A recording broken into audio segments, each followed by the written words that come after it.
Hey everybody, it's the Dad and Buried Show. It's me, Mike, Dad and Buried, being mellow with my man Pete, who hates social media and Halloween. Say hello to everybody, Pete. Yeah. Who doesn't love to hate social media and We Halloween? did. I think we've talked about how much you hate Halloween before. It's fucking weird. Yeah. Just a weird. Another it's the thing where you don't take junk food on road trips, and you've only seen 3 American movies in the past 40 years. Yeah. You're a weird dude, but I it's what am. makes this I am work. indeed. You know what I thought a lot about recently was our last episode. I got irate over the fact that you called me co-host and then Yeah. proceeded to tell me but I clearly just didn't understand what co-host meant Yes. either in that moment. I do know what co-host meant, but you just simply walked me through it, and I was like, "Oh yeah, right." Yeah. And You that's thought it how was all, insulting you. I know, and that's how all arguments should go these days. Where it's like, "Wait a second, I'm outraged," and then immediately be like, Yes. "No, I see what I did there. I was completely wrong." I mean, what's interesting is your reaction there and the way that argument went at that moment. That was the only time that it happened all day across the country. The only time Yeah, somebody was like, you know exactly. what, you're right. I Yeah, the apologize. only I time any misunderstood. argument ended with, you know what, actually, I was an idiot. You're correct. I am your co-host. Thank you, Mike. I do not like social media, but I do, so I'm not a part of it. But yet I have a podcast, and I'm We're all a part of it. wheezing the juice off of your social media Riding empire my that you built. coattails, I think, is what they say in the industry, right? Well, you know what? I will say this. I will say that the best part about social media is reaching a large audience, being able to reach a Hmm. large audience that isn't really specifically, it's not you. You're not sort of saying, "Hey, look Yeah. at me, I'm doing a thing." It's you're basically you're talking about an emotion, which is us, which is Wow. parents, right? Yes. And it's a feeling, and the feeling is parenting is hard, Yeah. and I don't know what I'm doing. I don't know what I'm doing. I have three Yeah, kids. that's clear to everyone abundantly. I had four, but we Yeah. went shopping one time, and so Rest in all power, right, Greg with well, three Trader G's. Joe's, you're gonna have to just raise El Melmahay. God What? rest. That's the name you chose? Yeah, El El Melmahay? Melmahay. No Yeah, one in the world has ever been called El Melmahay. yeah, yeah. It's from the Where'd you get Jerk. that? Like a Faulkner novel? It's from the Jerk. It's so good. El Uh, Melmahay? I don't remember that part. yeah. My Well, you favorite know part in what? the Read jerk up is on it. my favorite part in the jerk is they're shooting at the cans. They're shooting at the cans when he's at the in the some sniper guys, disgruntled guys trying to shoot him, but he's That's hitting right. all the He cans hates behind these him. cans. Yeah. It's not from the Jerk. Sorry. It's from the other Steve Martin vehicle, Dirty, Rotten Scoundrels. Scoundrels, Rupert, Yeah. yeah. Which they remade. Anyway, um, we got a little bit off topic here. The topic tonight is tough love. It was Pete's idea. It's funny, Pete, because even though you don't participate in social media, you got your finger on the pulse, right? I Hmm. think this is what the people want to talk about this week Yeah. is tough love parenting. What is it? So something I was confused about. Do you do it? Does it work? Did your parents do it? There's a lot of meat on this bone, Pete. So I Yeah. appreciate the topic suggestion. Well, I mean, look, even over the course of this podcast started specifically because it was two doofuses who had children, have Doofy. children, trying to figure out how to have children and be good dads and try Hmm. and parent properly, whatever the hell that means. But just like, Without sweating it too much.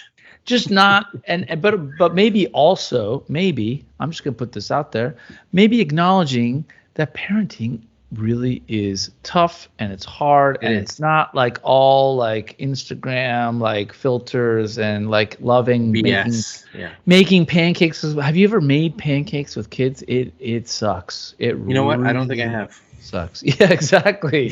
Just sidestep that You altogether. know, I may not be a good parent, but I'm a smart man. Yeah. Not making pancakes with my kids. Come on. Let's not go Yeah. crazy here. Although that comes to bite you real hard in the ass when your kid turns 13 and they're like, "What's a spoon? How does that Yeah, I work?" know. And Yeah. you're like, "Oh, God damn We it." talked about that not in the last episode of the podcast, but 2 episodes ago when you and I were together talking about how good a job we're doing preparing our kids for the future. And I'm not doing a very good job. Yeah, we're not doing good. So listen, you guys have come to the right place. Look, we're not here to preach. Love. We're not here to offer advice. We're here to chop it up, put our feelings on the line. We're going to be honest with you people. Whoa. Honesty is our hallmark. Authenticity, honesty. It's what people know from the Daddenberry brand, and I'm not going to stop giving it to them. Is it the 5th time you've posted that same meme? Dude, people do under a rock. What is it? I saw this meme. I saw you posted this 5 months ago. Yeah, what the fuck is your problem? Get off my jock. Yeah, honestly, it's not easy just churning this stuff out. Sometimes you got to recycle. Give me a break. And there's some quality in there. You know what? You got to go to the well more than once to wring it dry. Well, all right. So I actually, funnily enough, I every now and again, I can't consume all the content that you produce because it's unbelievably, it's too much and it's incredible. However, you do the thing where you promote other parenting brands or podcast. I don't know what the fuck is there. Anyway, other parents out there that are angry on the internet, which I love. And there was a mom out there. She has this account, and it was this one tweet. I have no idea who it was, but it wasn't you. Excuse me. And it was basically, she said, "Look, I didn't sign up to make every day for my kid like a Disney movie, right?" And that's.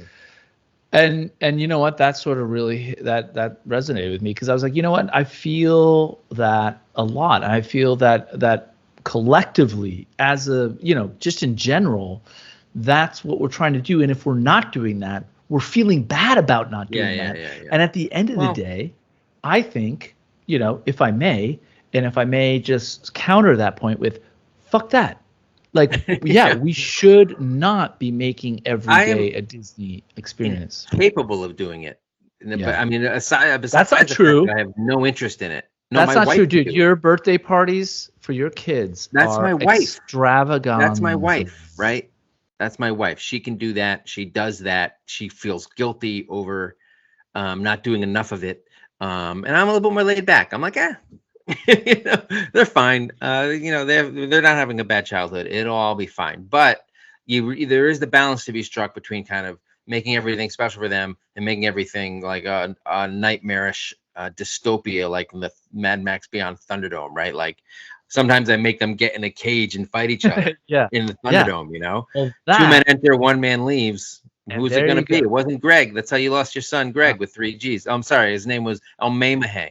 I don't know. I had there was over 7 children fictitious children, of course, but honestly, murdered and maimed. Look, can I just say something, parents out there? Make up some fictitious children. It's really going to pay off. So actually, that's funny. So we're going to be talking about tough love. We're going to be talking about setting boundaries and being consistent with your discipline and all that kind of stuff in this episode. And what you just said there is you were saying you got to make up some fake kids, but the fear of God into your kids, let them know the stakes. Oh, yeah.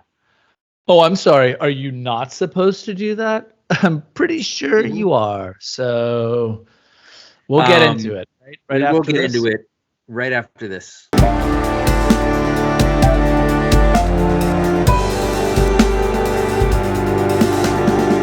All right, so tonight we're going to tackle the topic of tough love. I asked a couple of questions about it to get some people's feedback on my Instagram channel. But before we get into that, I told you we went apple picking a few weeks ago. It is now officially Halloween season. It's this weekend. We've had a couple of Halloween happenings. We went to get a pumpkin and carve pumpkins yesterday. My kids and I carved a couple of pumpkins, by which I mean I carved 2 pumpkins while my kids were in the other room watching television. I made a Jaws pumpkin, jack-o'-lantern. Okay. Do you carve? Yeah. You a carver? Yeah. Makes me real nervous because once you start carving, you make a mistake and you gotta I gotta make something else out of this because I blew it. Yeah. I mean, I'm a straight up same design that my dad taught. He taught me a design and then I just did that design and I will not deviate from the design. It's like it's got kind of rounded eyes. It's basic though, but a basic jack-o'-lantern face. I mean, look, it's the pumpkin spice of jack-o'-lanterns. No, it's got teeth, but it's not like the triangle. It's not the triangle eyes. It's not the triangle. It's a little bit more nuanced than that, I think.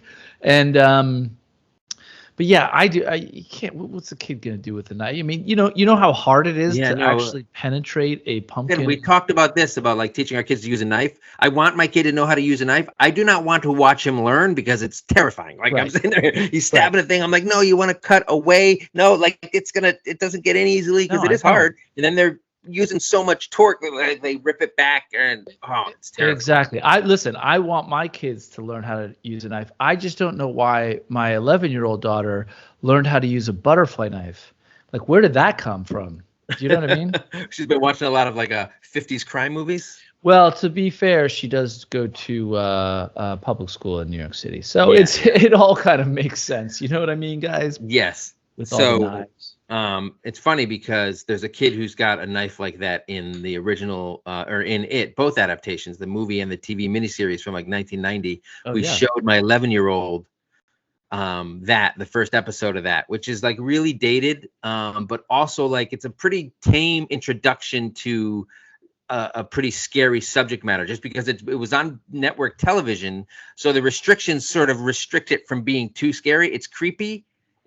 He was having no problem with it. When I was a kid, what the hell are you talking about? That to this day is the scariest. What are you talking about? Don't you want it, kid? Don't you want it? Don't you want it? The concept is great. Oh my God, dude. That is great. Have you watched it recently? It is without a doubt the scariest scene. I can remember it like it was yesterday. Of what? Of anything?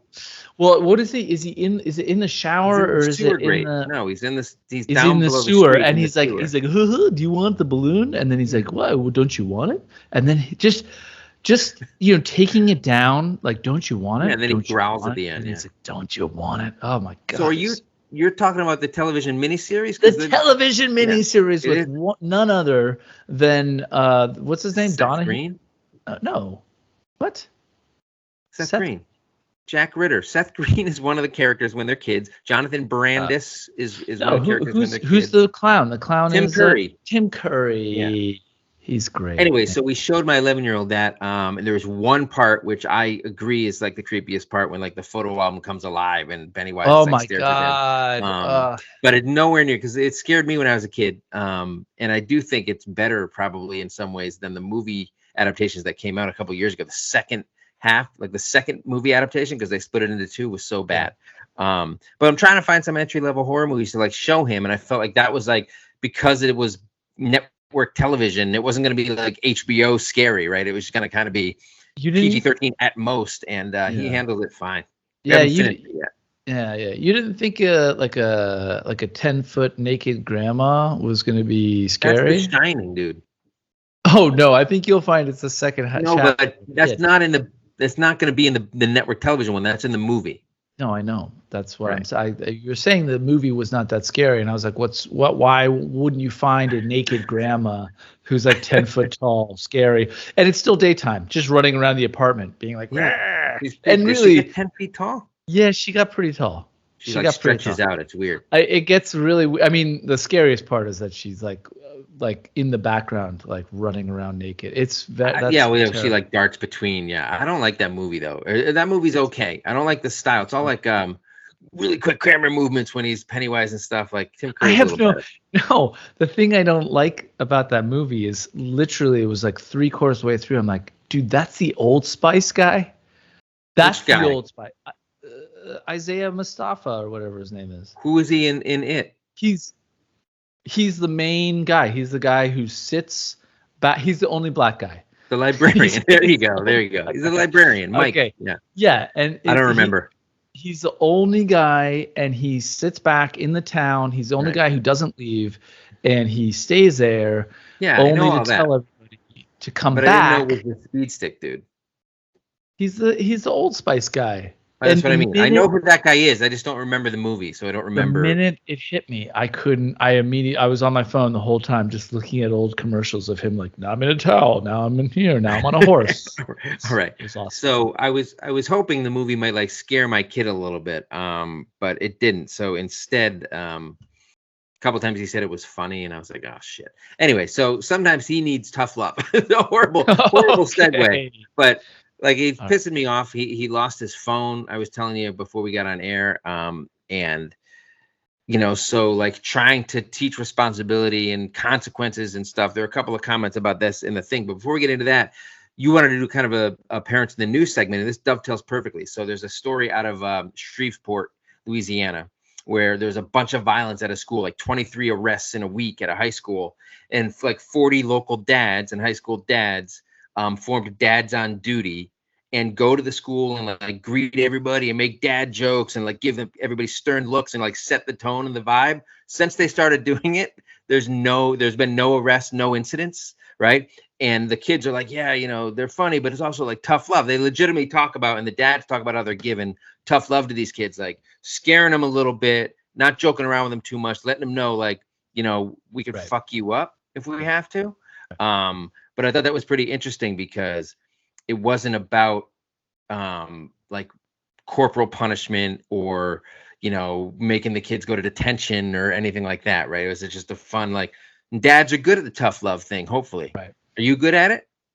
I don't know if I am, but I definitely I practice it. And look, I think tough love is. What is tough love to you, Pete? What does it mean to you? Honestly, what it is it's no bullshit. It's you at your absolute most. You're just a rule giver, and the point is that things have happened. So something is not acceptable, and you're gonna not only just say, hey, this doesn't work, but you're gonna say why it doesn't work. Look, you can't leave the house looking like this and move on to the next thing. I mean, I'm a big believer, my wife is too, of just like, look, if you're going to make a fort, cool. You want to play with it? Awesome. It's going to turn the living room upside down. Get it. Okay. But if you're now moving on to like watching a show or screens or something in a different room, no, like you got to clean up, and then it's gonna like there's gonna be meltdowns. There's gonna be all and oh yeah, look, of course. I mean that's one element of it. Honestly, the other element in my mind is I really believe this. So I told you I'm a coach of a soccer team and both my kids' soccer teams, and I have been for a few years now. And what is really interesting is kids love being told they can't do something.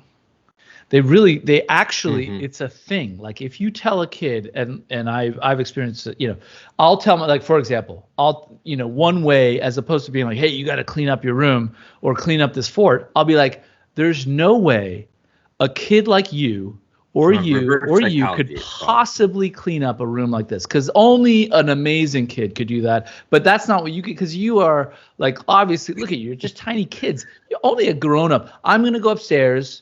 And what I normally do, yeah, exactly. And I lay it on. And then what I do is I'll be like, I'm just gonna go upstairs because I'm gonna call someone. We're gonna get some people in to clean this up, and who can really do this properly, not like what you guys could do. And then they'll be like, Dad, come downstairs, and I'll be like, what? And I'll be still grumpy because I know what's gonna happen. Yes. And they'll come down and they'll be like, we didn't fall for it, you dickhead. We still not going to clean it up. I was going to say, order suck that it. shit. Yeah, suck it. You better order those people because we ain't doing shit. Yeah. So I did, one of the questions I asked was about how other people defined tough love. And Miss Pterodactyl said basically what you were saying. Set boundaries and expectations and make consequences if they don't follow the rules. Follow through. Keep your word, even if it hurts. Don't let them walk all over you. You're the boss, right? She's like, she should be a halftime. She should be a coach. Clear eyes, full hearts, can't lose. Tough love. My problem with this is, and I've said this on multiple podcasts, is the consistency and staying true to something we set forth and sticking. Some of it's sticking to it, but mostly it's responding the same way all the time or having the same set of rules all the time. Like just keeping things straightforward and consistent and following through. Right. So we were talking earlier where you said it's good to have fake kids that you can say died because they were idiots or because they deserved it. So it can be tough to be like the tough love and be like the bad cop or whatever, which we can talk about. We've talked about before, but sometimes like one of my wife's friends said that every once in a while she would like tell the kids if they were being dicks, and this is what's tough because it needs to be a short time frame. If they're being dicks like Saturday morning or Friday evening, you make up an event. And say, we're not gonna be able to fucking go to this, like go to the playground like we plan to tomorrow if you don't follow through, and then you cancel it you yank it out from under them, even though it didn't exist. Like, we were planning on going to the zoo, we have tickets and everything, and then you go, nope, we ain't going because you guys aren't behaving well, and you show them, like, look at what you lost, look at what we sacrificed just to make a point, and then they believe that you'll follow through. I've never actually done that. Have you? Yeah, and I don't know if I so as much as I do make up kids, it's my kids know that I'm a generally pretty sarcastic asshole. However, the kids see through us. They see through it, but they sort of glean the part underneath, which is deadly serious, which is brush your fucking teeth and go to bed. That's like literally all I've ever wanted as a parent. Let's just brush your teeth and go to bed, and like we're like that's 90% there. We're on the 5-yard line at that. Yeah. But I think more is actually telling your kids that they've done a bad job. And what I mean by that is, like, for example, when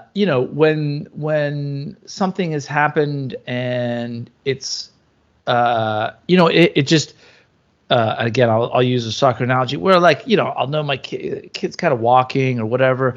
I'm not gonna be like, hey, you did great. I'm gonna be like, hey, look, you were walking a lot. Like that didn't work, and honest, not in a putting it down, like, but this is actually kind of really the point that I wanted to talk about. So I'm like umming and erring about, like, well, I want to respect your feelings. But at the same time, like, look, there is a point at which you need to know, like, the real world, and the real world is tough, and the real world is hard. And by the way, we live it now. So here's a real problem. So, because we're going to get a little bit meta, I'm going to come out a little bit, which is we're in a place now where, too much, right? Like, so too much, like, hey, like, everything is okay. Like, you're okay. It's like that. 5 podcasts ago, whatever it was, again, I'm doing all this through my coaching, but I mean, this was the thing that really resonated. I mean, it really sparked me in a way that it hit me so deep. I told one of the kids I was coaching, who wasn't listening, wasn't playing their position, and was just literally was doing whatever they wanted. The other team scored, and I took the kid aside. I was like, hey, look, the reason the team scored is because you weren't in your position, because it's a team and you have a role to do. And, like, I know you want to play a different role, but this is the role that you need to play. And this is why it's important. And immediately his dad, who was right beside me, I turned around and the dad immediately said, hey, don't worry about it. Everything is okay. You didn't do anything wrong. Anyone could have done that mistake, and totally nullified it. Now, to me, that was the most corrosive thing anyone could have said, because the point, tough love. What you're looking for is resistance in order to grow, in order to become strong, right? Do we want our kids to become strong? Yes. Or, yes, of course we want our kids to become strong. You do not become strong doing only the simplest stuff. It doesn't matter what you apply that to. And quite honestly, the concept of, like, mental toughness, right? Like, that's used a lot, and it's used in a very positive light. But then the minute it's like, hey, but you have to also balance it with, like, let's make sure everyone's nice and you can be nice, but you can also be direct. And I think that's the key. It's like, just remove there's 2 parts to it, right? Move the corporal punishment out of it, which I 100% was, that happened to me when I was growing up, 100%. I completely agree. Like, fuck that. That doesn't need. But keep the intent. And the intent is, you have fucked up. And you need to know that you fucked up. And that's a really important part. Not just like, hey, it could have happened to anyone, but, like, you the kid, have fucked up, and you need to make it better. And here's how you can make it better, right? And that, I think, in my opinion, is some of the stuff that is getting a little bit lost. And I am 100% guilty of it. But yeah, I mean, I think when you let someone off the hook, like that example I just gave you, like, what is that going? Like, how was that person going to be better for that? Well, I think it's 2 different kinds of love you're getting there. The guy is just unconditionally loving his kid and coddling him, which can be bad. And then you're Absolutely, saying, it can be you're bad. saying It can you be need as to, yeah. Your definition of tough love was that whole thing that you just said. It was very eloquent. yeah, that thing, that stupid thing. No, but I mean, let's be clear here. That's actually, I'm gonna try and crystallize it. I actually think Good luck. not practicing tough love can actually be as toxic and as detrimental as, and again, tough love. What are we talking about? It's tough love. It's no. You fucked up, right? Like you did something wrong. But this is how you fix it. And again, showing the correct way to how you fix it, or how do you redeem? Look, hey, you came home late. You did this. You did that. Hate the sin, not the sinner. Yeah. It's telling kids they're not a jerk. They're just acting like a jerk. Yeah. By the way, 100%. Yeah. Yes, absolutely. Right now, you are acting like a jerk. You get your ass downstairs. Like what? I mean, I'm not advocating swearing. I'm not like. Again, I'm a believer of when your kid starts to take control of the situation, and we all know what's happening, like a tantrum, right? Like they're having a tantrum. But what happens when they're 18 months old versus when they're 7 or 13 or 12, like it becomes different, right? And the thing is that and again, I think this is really key. They have to understand, you just said it with that comment, which is they know that this is your world they're living in. We're not living in their world, right? We didn't come into their world. They came into ours. Right. And these are the rules. I brought you in this world. I can take you out of it. Well, you know what? Yeah, exactly. And that's why you tell them you've taken several of their brothers out of it. There you go. And fucking fact. How you parent, motherfuckers. So Deb DeShetler said, she summed it up this way. Tough love is just saying no without being a dick, which is part of it, but I think sometimes being a dick's okay. It better be or I'm in trouble. No, but I mean, look, I agree. I think without being a dick. Look, here's the thing. Your kid's being a dick, like clearly, like that. What their job is to push boundary, right? Not their job. Fuck that. What they're going to do is push boundaries. And what you're going to do is set those boundaries. And the key, which I am really focused on, is making sure that those boundaries are the boundaries. So meaning they're going to like be tested. By the way, just saw Jurassic Park. Clever girl. They're always testing the weaknesses to find. Kids, And of course, my 13-year-old constantly is just like, hey, mom said I could go out to like 12 midnight. And I'm like, I don't give a fuck. I'm like, that doesn't sound true. I'm not advocating for swearing. You got to be home at 10. Like, that's it.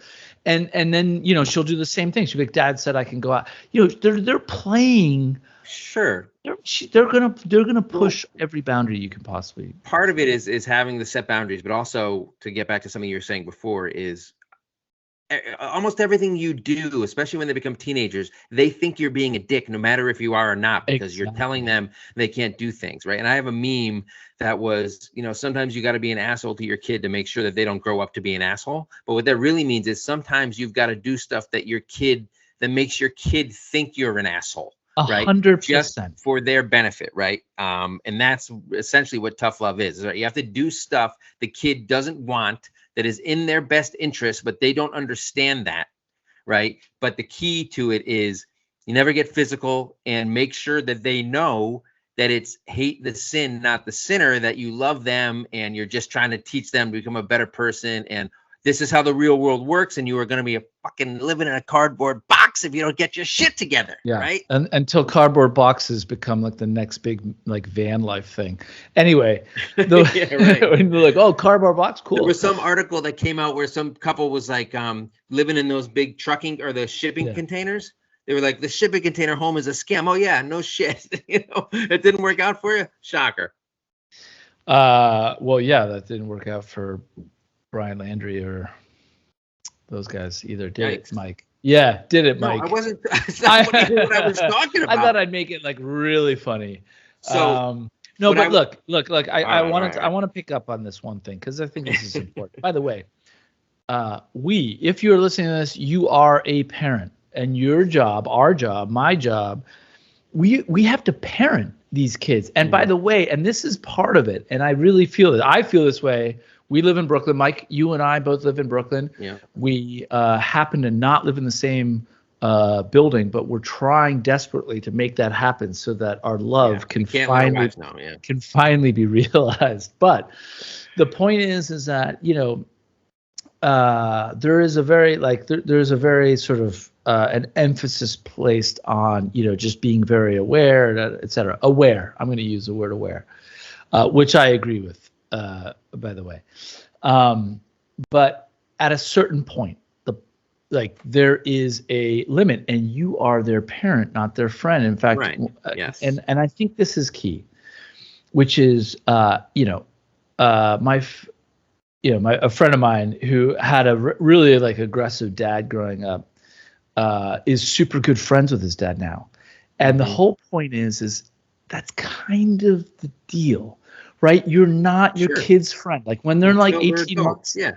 Exactly. You are their parent. And it's like and by the way, how do you show someone that you love them is you make them feel safe. That's the most important thing. True. So what makes them not feel safe?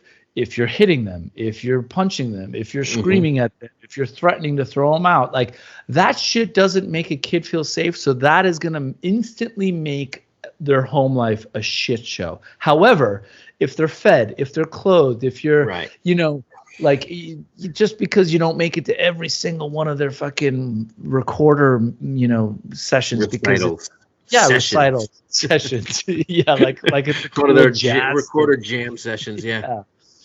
The point is it's okay. And I think it's okay also to really just to say like, look, no, I don't think so. Like when my kid, you know, it's like, no, I don't think this is good. Like what, like, you know, what is this? Like the fucking trees aren't purple, dude. Why would you give me a card that has purple trees on it for Father's Day? Are you kidding me? Japanese maple. Okay, fine. One time you got it. you got it right one time, and you were super specific, and you nailed it. Okay. And you were proud. So look, so we were talking about how you can't be too hard on them. You can't hit them.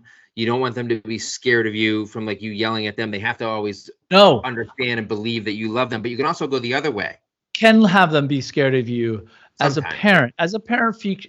Meaning the parental overseer. Yeah, sure. But not worried about like consequences. Not like they're going to not worried for their own safety, of course. Yeah. They want to feel safe and secure and loved. No, my parents my kids would never be scared of me because they know I'd kick the shit out of them if they were. So, you know. Oh yeah. The beating will stop when morale improves. You know what?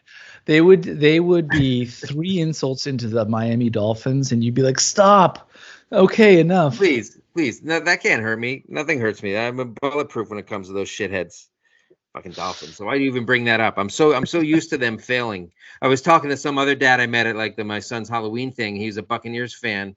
We were talking about how we kind of switched because they used to be a joke. And then I was like, yeah, for my birthday, my wife got me NFL Sunday ticket. They're 1-6, right? It's like the worst possible season for it. Anyway, maybe my wife knew it was going to happen, and she just wants me to see all of it. She's make me suffer. Assistant.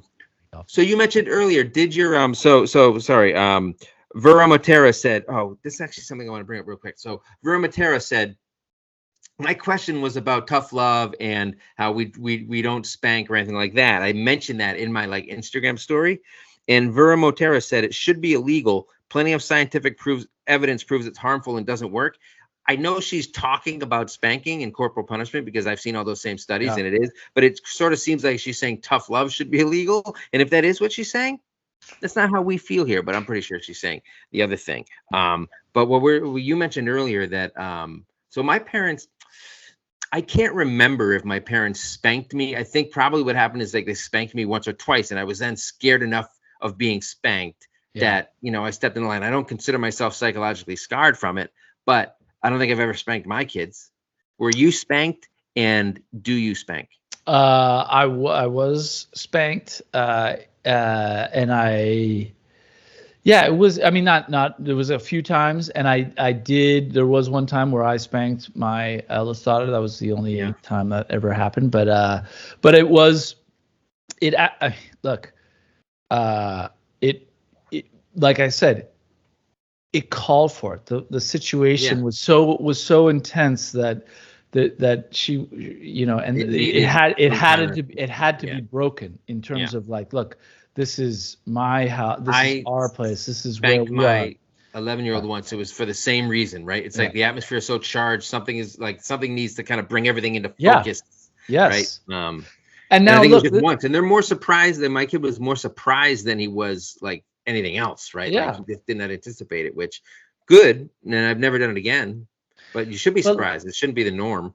No, I mean, look, and here's again, the awareness factor is the key. And however, what I will say though is when I grew up, when I was going to school, I went to school in the UK, and so definitely like ruler, like being punched by, like, this is all by teachers, like chokeholds, like kick, the whole thing, like was just like, but that was just what happened to everyone, or so the other kids would have me believe.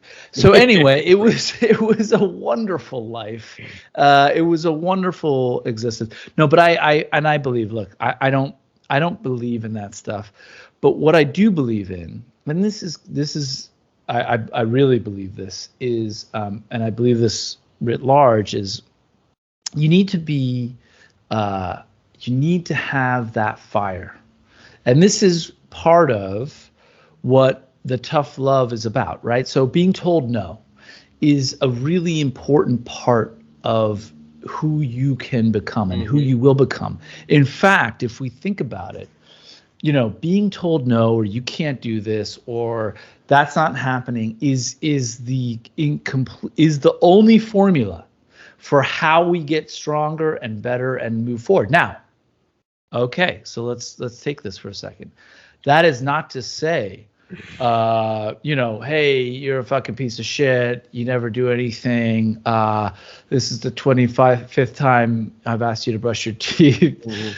Look, this is not a transcript from my parenting, by the way. But the point is that like there is something to like, hey, you were totally faking it out there. You didn't have a good game.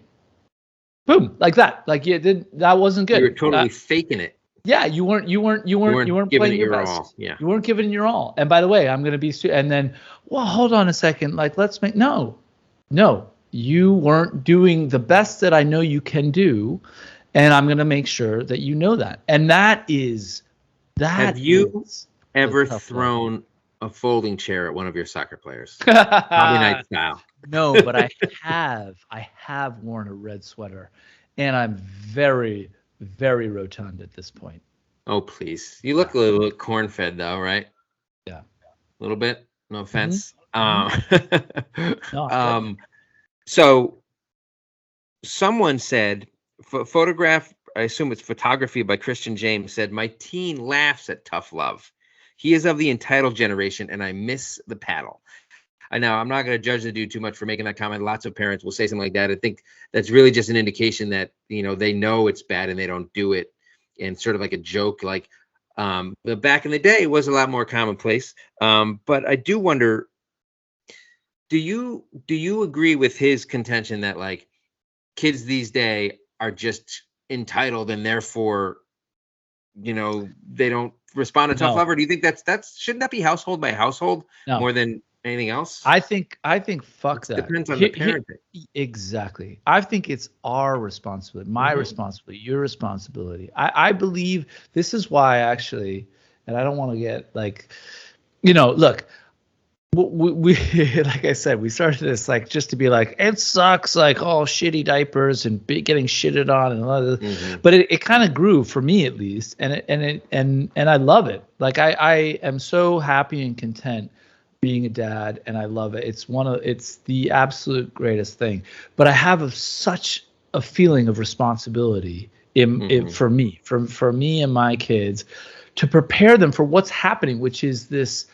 The hockey stick level of change that's happening, right? So like where our parent, like the difference between our generation, our parents' generation, I've never understood how our parents, boomers, can turn around and be like, okay, millennial, like motherfucker, Like, bitch, where do you think they come from? Like how are you that fucking divorced from reality to not understand that everything that you have done has led up to this, and you can't divorce yourself as if it was like, Well, yeah, a as if you're vacuum. a different nationality, like as if you had nothing to do with anything. It's like, no, So no. did your parents use tough love? Would you consider Uh, it? I would say, yeah, I mean, my parents were pretty, I would say, not tough. Yeah, they were pretty tough. They, yeah, they would always challenge. They'd be like, dude, are you sure? Like, is that the best? Like, is that the best you can So do? by tough, so you keep talking about like the kind of coaching thing in terms of like pushing kids to their potential and all that stuff. And Because I'm it's talking a little bit more love. about like, Because I it's know, but I'm love. talking more about like, tough love being about being like parents are really strict almost, or like parents set all these rules and guidelines because they're doing what's best for you. That can definitely go too far, right? Like if you're like the girl in Carrie, or I knew a kid who was so sheltered in high school, when he got to college and was on his own, he got unbelievably like dangerously drunk a couple of Yeah. times and had to like get sent home and was on probation for a few months until he worked his way back because he was just unleashed because he had never had any kind of freedom or anything at home. Right. That's one of the ways it can backfire. Toddling kids and giving them no boundaries is a way it can backfire. And it's funny because you're talking about you have to tell kids no. A lot of times the way that a person reacts to being told no is like a summation of their kind of character and the kind of person they are. Like there's the But dude, entitled person who won't take 100%. no for an answer. There's somebody who sees it as a challenge. There's some people who are just really respectful. Some people who are just back down because they're meek. Like there's the whole spectrum. But yeah, I think you're right. Like teaching kids, the only way you can teach kids how to handle no is to actually let them experience it. And as the Right. parent and as the number one person interacting with them, that's your responsibility. And sometimes they're not going to listen and they're going to ignore you and break the rules and Yeah. stuff, but that's part of it too. And then That's you got to part make of it. sure you have boundaries and consequences that repeat, and that are consistent when they do break those rules, blah, blah, blah. Exactly. No, We know what we're doing. 100%, 100%. I mean, that's it, right? You're defining the boundaries. And by the way, even within your own family unit, right? Like my 3 kids are 3 different individuals. Like they are Mm-hmm. totally their own people. And again, but it's the same rules. Like I have a core principle of things that I believe in, right? And I'm going to just be like, look, this is it. This is what I believe in. This is how I think we should do things. And they're gonna like go on either side of those things, and like, Mm-hmm. but I'm not gonna waver. And I mean, like, for example, I believe so firmly that this is such an opportunity. Like everything is happening. Like the bill has come due, right? Everything Our is society. happening. Yeah, I feel like the bill has come due, and it's our responsibility to encourage our kids to be able to adapt and have change and understand how to make things work, and as they change, understand like what's, let me give you an example. I have a really high ceiling and low. Yeah. For what's like I have like a super like hard ceiling and a very hard floor. Everything in the middle, I'm like, yeah, all right, cool. Like a very wide range. But once you cross either that ceiling or the floor, like I just have no, like it's over. Did you follow the Bean Dad saga from during the pandemic? Not that Bean it's Dad, what's over, that? but in the middle, where there's a Bean Dad on Twitter, told a story. I may have mentioned this on the podcast before. Told a story about how his daughter, maybe was 10, maybe was 8, I don't remember. It's a very pertinent detail. But she was like, I'm hungry, and he was like, make something. And she's like, all we have is like baked beans. and I don't know how to use a can opener. He's like, well, if I can figure it out, right? And then he's detailing how it like took her 4 hours. He didn't help her. And then everybody was just like, you fucking, he got canceled in like 2 seconds. He just got fucking obliterated. Which I think he's trying to practice. He thinks he's practicing tough love, Right. but he goes too far, blah, blah, blah. The ideal scenario for me, and I think for every parent, if you can handle it, and part of this is like, some of it is a little bit like not being a helicopter, like not rushing to your kid when he falls and gets hurt, whatever. As they get older, natural consequences are the best. A couple of people said this. Cathar Fit said she likes natural consequences when possible. Silver777 said, you forget your homework at home, you get a 0. Like, you have to learn how the world works. Right. That's one of the things, right? Like, oh, like we're going to school the other day. We were That's a going good to one. school. That's a We good were one. going to school the other day, and right before we walked in the door, my son was like, oh, I forgot my water. I'm like, I tell you every single night and every morning, because I walk my other kid to school first. I come back, I get him. I'm like, when I walking out the door, I'm like, brush your teeth, get dressed, put all your shit in your bag, get your Kindle, get your water, all that stuff. And if I come back and we got to go and you don't have that, that's on you. And like, there have to be consequences. Exactly. That's another example of tough love, right? There we go. I mean, look, these Training are them up. Yeah, I mean, look, I mean, the point is you're 11, right? Like you're in middle school, dude. Like back like 4 generations, you would have been like running a business, a very shitty business. If you didn't have water that day, right? You love the water thing because we never had water when we were kids and we were just fine. So I should have said that to my son. I never had water when we loved it. It's called a tap. Have you ever drank from a tap? It's one of my favorite ways to drink water, to be honest. The worst thing is you do that and then he forgets his water again the next day and you're like, oh, right. And then again, you're like, oh, none of this is sticking. Some of this is an ADHD thing where it's just, he needs to have a checklist to remember all that shit. And it's not necessarily his fault when he doesn't, but it doesn't stop it from being irritating and frustrating and challenging.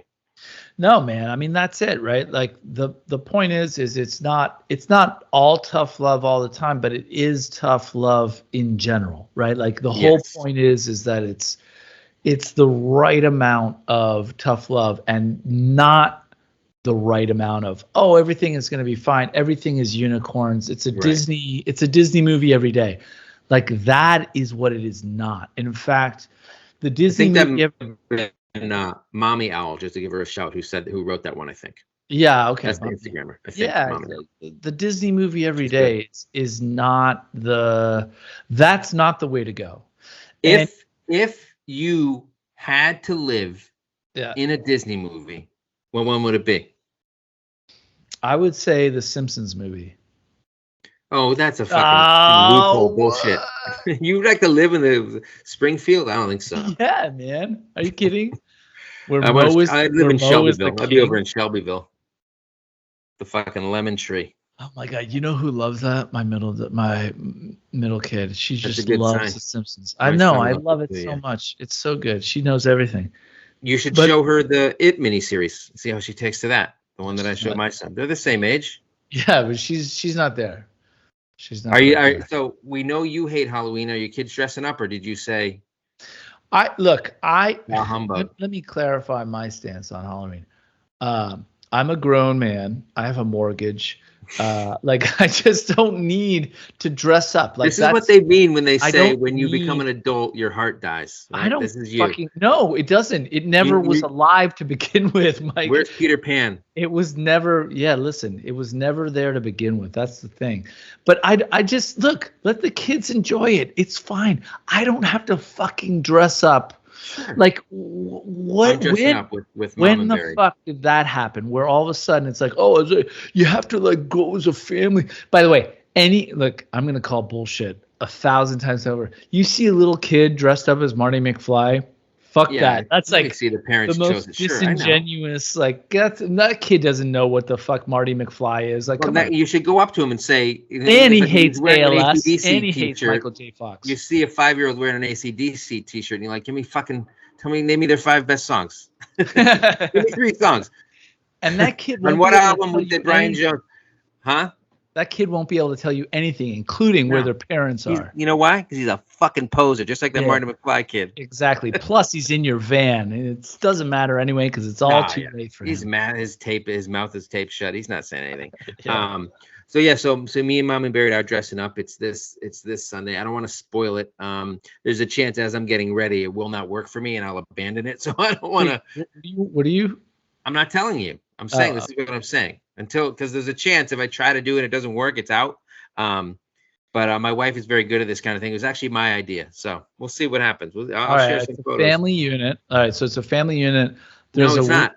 It's not a full family costume because we can never get the 2 kids to agree. Right. And there's no way for us to really adhere to the youngest one who would probably like it the most. But is Mom and Barrett?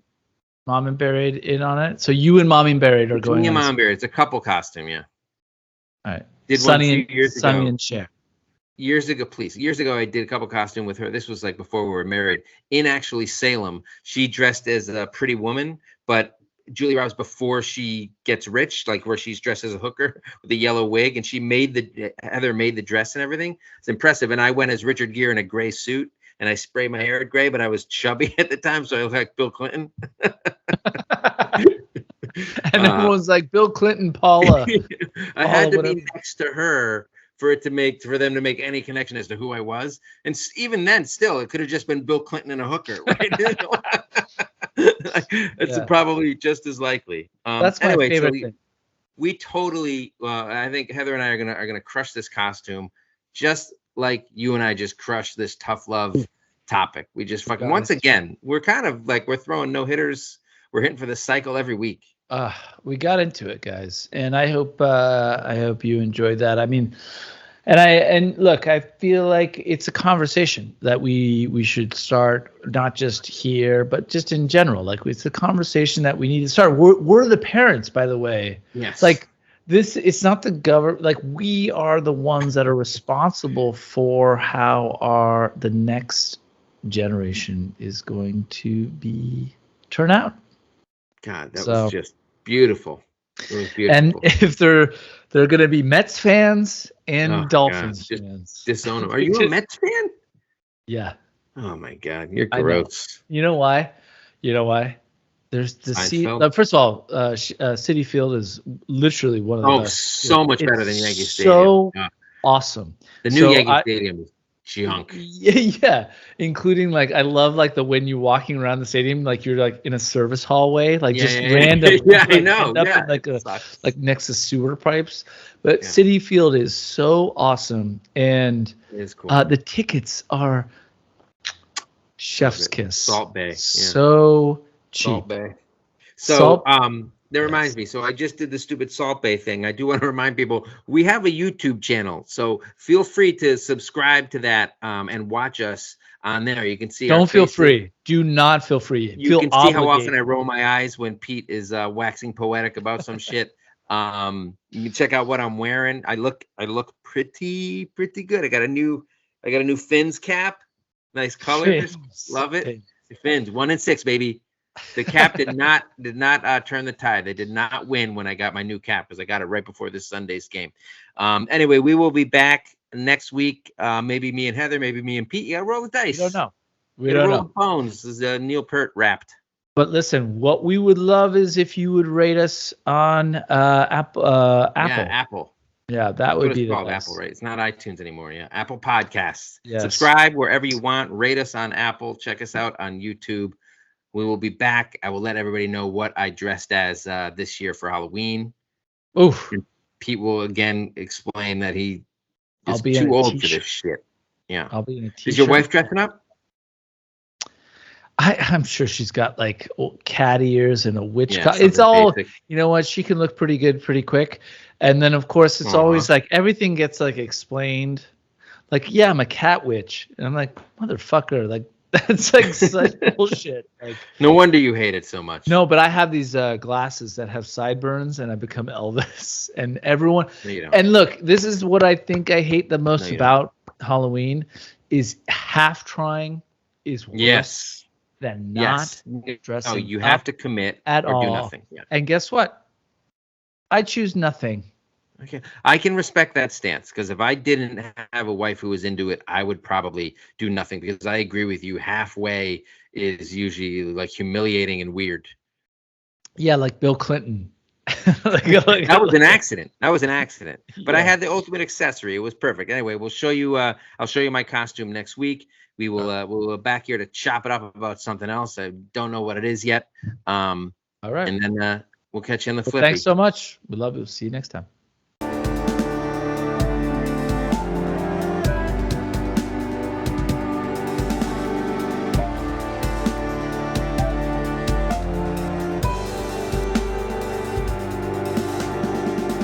I don't know why you would still be watching this. Isn't a Marvel movie, no matter how much I look like Paul Rudd, which you can deny it all you want.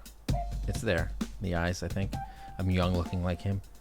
If you enjoyed the podcast, which you obviously did or you wouldn't be listening still, sign up on iTunes, Spotify, wherever you want to listen to. Comment here on YouTube, subscribe, hit that like button.